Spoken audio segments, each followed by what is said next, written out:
Hi guys, it's May here. Welcome po for another tarot card reading. So, mabilis ang tarot lang po.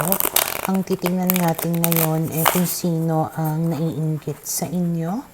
Maglalagay na lang po ako ng timestamp sa may description box para po mapuntahan ninyo ang inyong zodiac signs. Pero syempre, this is a general reading kaya hindi po lahat ay makaka-relate. Okay, so we will start po with Aries. Sino kaya ang naiinggit sa mga Aries? We have here the Justice card, the Two of Cups, and then we have here the Page of Cups. Malaki yung chance na yung taong naiinggit sa inyo ay water sign, Cancer, Scorpio, Pisces, na andito din si Libra. Okay? This can be somebody na pwedeng mas bata sa iyo. Pwedeng kakakilala mo lang siguro sa kanya. Maybe may mga bagay siya na nalaman tungkol sa iyo na kinaiinggitan niya, lalo na sa iyong pwedeng estado sa buhay, or pwedeng dahil sa iyong relationship, ganyan. Parang feeling niya you are getting what you want, you are getting what you deserve, parang nasa iyo yung mga tama, parang ganun, yung mga nararapat, ganyan. Okay, na pwedeng ang impression niya rin is maganda yung takbo ng relationship mo, na nagmamahalan kayo ng person mo. Kaya siya naiinggit. Okay? Para sa mga Taurus, we have here the Ten of Cups, the Knight of Swords, and we have here the Eight of Pentacles. So, malaki yung possibility na yung taong naiinggit sa inyo ay Pisces, na andito din si Gemini and Virgo. Okay. So, base sa mga barahan na to, pwedeng naiinggit siya sa'yo dahil sa hardworking ka siguro, or pwedeng katrabaho mo siguro siya. The way that you do things, parang ikaw yung tipong hindi ka tumitigil para lang ma-achieve mo siguro yung gusto mong ma-achieve, na talagang ginagawa mo lahat ng mga makakaya mo in order to make things work the way that you want it to be. Parang gano'n. Parang go-getter ka, ganyan. Basta you will not sit down siguro and wait. Para kang you need to take action palagi para mangyari yung gusto mo. Pwedeng naiinggit rin siguro itong tao na to sa'yo because of your family, or your relationship, ganyan, na parang iniisip, maybe some of you, baka kayo yung breadwinner, or baka kayo yung nagtataguyod sa family ninyo, na talagang ginagawa ninyo lahat ng makakaya nyo para lang maibigay doon sa family ninyo yung mga pangangailangan niya. So, yung inggit na ito, it's not yung being envious, it's more of admiration sa mga efforts na ginagawa mo. Okay? Para sa mga Gemini, we have here the Page of Pentacles, the Lovers, and we have here the Page of Swords. Malaki yung possibility na yung taong naiinggit sa'yo ay Earth sign, Taurus, Virgo, Capricorn, air sign, Gemini, Libra, Aquarius. Pwedeng dalawang tao itong naiinggit sa'yo, or sadyang immature itong tao na to, mas bata sa'yo itong tao na to. Parang ang dating nung pagkainggit niya sa'yo is para siyang nag-i-stalk, tinitingnan-tingnan ka niya. Maybe it has something to do with your lover. So, hindi ko aalisin yung posibilidad na pwedeng may interest siya sa lover mo, or pwedeng baka ito ay third party na tinitignan kung ano nang nangyayari sa iyo at sa person mo, and maybe nakikita niya kung gaano kayo kasaya ngayon, kaya siya na tipong naiinggit. Okay? Para sa mga Cancer, we have here the Three of Wands, the Queen of Swords, and then we have here the King of Wands. Malaki yung possibility na yung tao na ito ay Aries. We also have here Leo, and we also have Libra. So, base sa mga barahan na to, this can be somebody na matanda na pwedeng separated or single, divorced, parang gano'n. Basta hiniwalay yan. Pwedeng nasa malayo na lugar itong tao na ito na nagmamasid-masid sa'yo. Hindi ko masabi kung third party ba itong tao na to, na pwedeng naiinggit siya sa partner mo. Pwedeng ex niya siguro yung partner mo yun. Kaya siya may inggit sa'yo. Okay?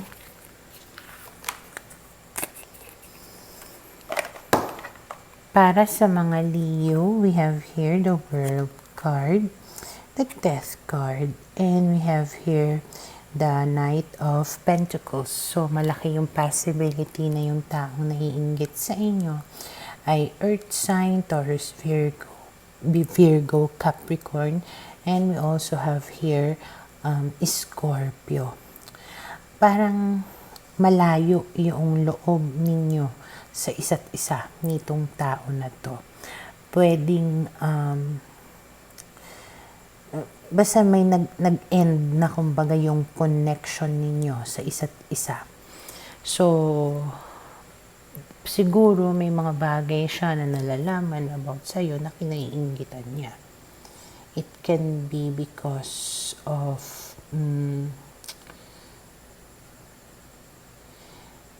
pwedeng sa pera.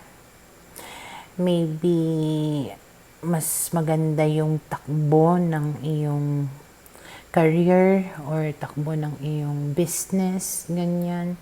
Pwede siguro na nakikita niya yung mga pagbabago sa'yo, mga pagbabago sa estado mo sa buhay.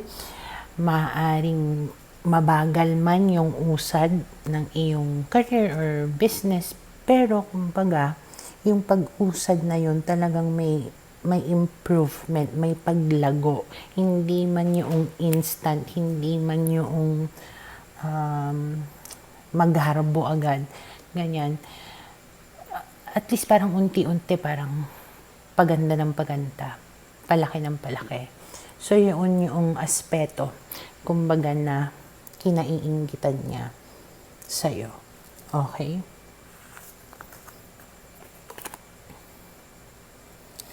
Para sa mga Virgo, we have here the Two of Swords, the Eight of Cups, and then we have here the Eight of Wands.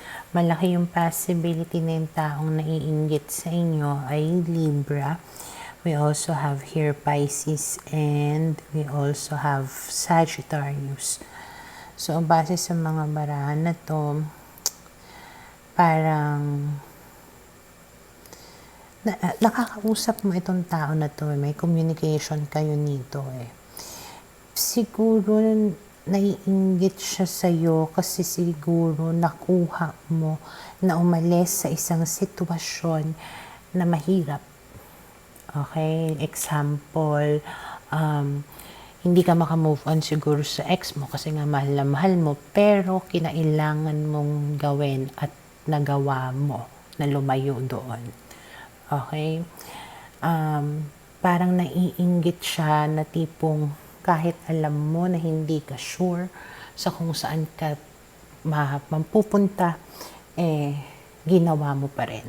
So, it also applies sa iyong career. Like example, hindi ka sure kung saan ka magiging mas successful, kung mag-i-stay ka ba sa current work mo or kung lilipat ka ng bago mong trabaho. Pero since you are chasing your dreams and you are no longer happy in your current place or situation, you decided to move on and, find, kumbaga, the place that you really belong to or the place na alam na posible na makakapagbigay sa'yo ng contentment and happiness.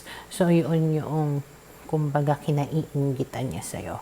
Hindi siya yung inggit na masama. It's more of, siguro alam mo yun, parang buti ka pa, nagawa mo yan. Yung ganon. Okay? Para sa mga Libra, we have here the 5 of Cups, the 7 of Pentacles, and then we have here the Fool. Malaki yung possibility na yung taong naiinggit sa inyo ay Scorpio. We also have here Taurus and air signs, Gemini, Libra, Aquarius. So, itong taong na to, marami itong pinagsisisihan sa buhay. Okay? Pwedeng nababagalan rin siguro siya sa pag-usad niya sa buhay niya. Okay? Kasi siguro napaka-careless niya sa mga decision makings niya. Kaya tipong parang nagkakamali siya sa mga pinaggagawa niya.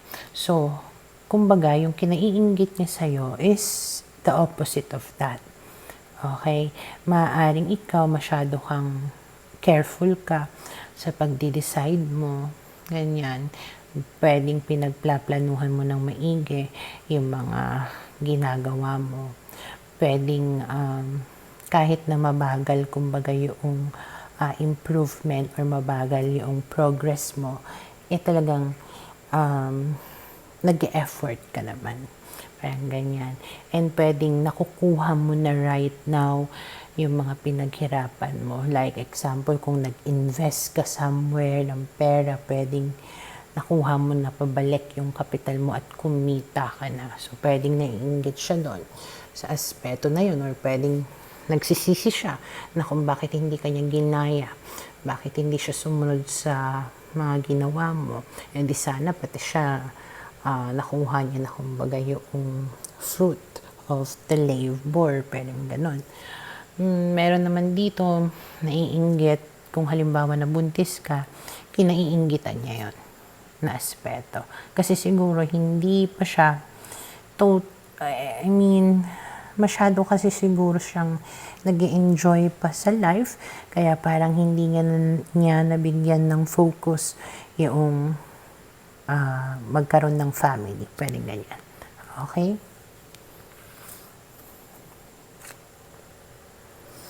Para sa mga Scorpio, we have here the Tower, the 9 of Pentacles, and we have here the Judgment card. So, malaki yung possibility na yung taong naiinggit sa inyo ay fire sign, Aries, Leo, Sag. We also have here Virgo. Okay, so base sa mga barahan na to, pwedeng single itong tao na to. Pwedeng sobrang gulo siguro na nangyari sa kanya, sa buhay niya. And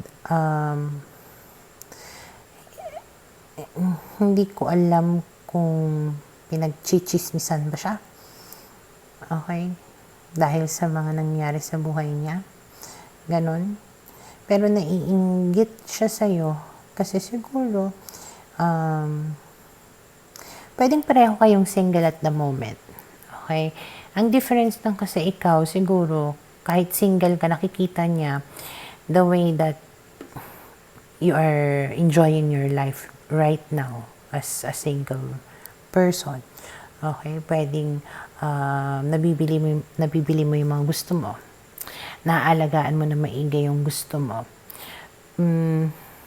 Pwede rin na may mga bagay ka siguro na na-realize na kailangan mong gawin na ginagawa mo na, like example, pwedeng you are building your career, pwedeng you are building your home, ganon. Basta meron kang pinagkakaabalahan, effortan na nagiging maganda yung resulta. Okay, habang siya parang maybe self-pitying na mali kasi yung diskarte niya sa buhay. Nag-enjoy lang siya kumbaga sa life niya, pero walang plano, walang diskarte.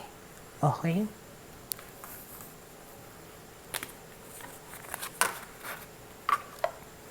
Para sa mga Sagittarius, we have here the Knight of Cups, the Ace of Pentacles, and then we have here the Five of Wands. Malaki yung possibility na yung taong may inggit sa inyo ay Earth sign, Taurus, Virgo, Capricorn, na andito din si Pisces and Leo. So, base sa mga barahan na to, naiinggit etong tao na to sa'yo. Parang, wait lang. Para kayong nagkaroon ng conflict nitong tao na to eh. Nag-away kayo nitong tao na to. So, pwedeng ka naiinggitan ka niya because siguro sa career, mas malaki na yung kita mo. May ipon ka na. Okay? Malaki yung marami ka ng pera. Ganyan, pwedeng nagpapatayo ka na ng bahay or may business ka na gano'n. Basta, a big aspect na kinaiinggit niya sa'yo is about the money. Okay? Kung hindi man yon, pwedeng ang kinaiinggit niya is pwedeng may nangliligaw sa'yo na mapera. Or pwedeng may nagkakagusto sa'yo na talagang seryoso sa'yo. Pwedeng gano'n. Or maybe you have a new relationship with somebody who really loves you and who is really committed with you. Kaya, ayun, inggit ang lola mo. Okay? Para sa mga Capricorn, we have here the Page of Wands, the Four of Wands, and the Seven of Wands. Malaki yung possibility na yung taong mainggit sa'yo ay fire sign, Aries, Leo, Sag. Okay? This can be somebody na mas bata sa'yo. Okay? Na tipong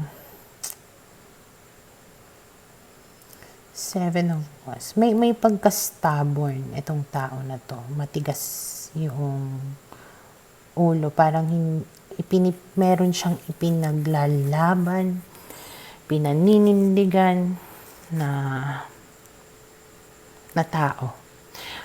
What I'm seeing is it can be a third party kasi naiinggit siya sa relationship mo eh. Pwedeng pinaglalaban niya pa rin siguro yung relasyon nila, pwedeng ganyan. Siguro yung partner mo ngayon or yung person mo ngayon sobrang committed sa'yo. So, pwedeng naghahabol ito. Ganyan. Or naiinggit siya sa kung ano yung meron kayo ngayon ng person mo. Okay? At pwedeng ayaw niyang i-give up itong person mo. Ganon. Okay? Para sa mga Aquarius, we have here the Six of Cups, the Chariot, and we have here the Ace of Cups. Malaki yung possibility na yung tao na iinggit sa inyo ay water sign, Cancer, Scorpio, Pisces. Okay? So, this can be somebody na from the past, konektado na sa iyong nakaraan. Okay? Pwedeng childhood, friend, childhood, classmate, pwedeng ganon. Okay? Na nakikita niya siguro how successful you are right now. Maybe may mga na-attain ka na sa buhay na hindi pa niya na-achieve. Lalo na kung classmate mo to, siguro before siya yung top 1, top 2 ka lang, pero mas maganda yung takbo ng career mo ngayon kaysa sa career niya. Pwede ganun. Kaya siya naiinggit sa'yo. Naiinggit rin siya kasi siguro masyadong masagana or ang tawag nito, parang overflowing yung blessings na dumadating sa'yo. And hindi niya maiwasan na mainggit dahil doon. Parang nagkakaroon siya ng comparison Okay? Kikita niya yung magandang takbo ng buhay mo, magandang takbo ng career mo. And siguro sa love life din naiinggit siya. Kasi pwedeng nakakita niya na masaya ka sa iyong love life. Okay? Para sa mga Pisces, we have here the Queen of Pentacles, the Star, and the King of Swords. Malaki yung chance na yung taong naiinggit sa inyo ay Capricorn, na andito din si Aquarius. Yeah, Aquarius. Okay. So, base sa mga barahan na ito, pwedeng mas matanda itong tao na to sa inyo na naiinggit. Pwedeng, kung tutuusin, mayaman naman siya, may kaya naman siya. Pero parang galit siya sa'yo Parang may mga bagay siyang nasasabi tungkol sa'yo. Okay. Dahil sa inggit niya. Ang di ko lang magets kung bakit. Maybe ikaw yung tipong kahit na hindi maganda yung mga nangyayari sa life mo, you remained hopeful, you remained strong, ganun, hindi ka nawawalan ng pag-asa, patuloy ka na lumalaban, pwedeng ganun, na may mga bagay pa rin naman ikaw na na-achieve in life, ganun.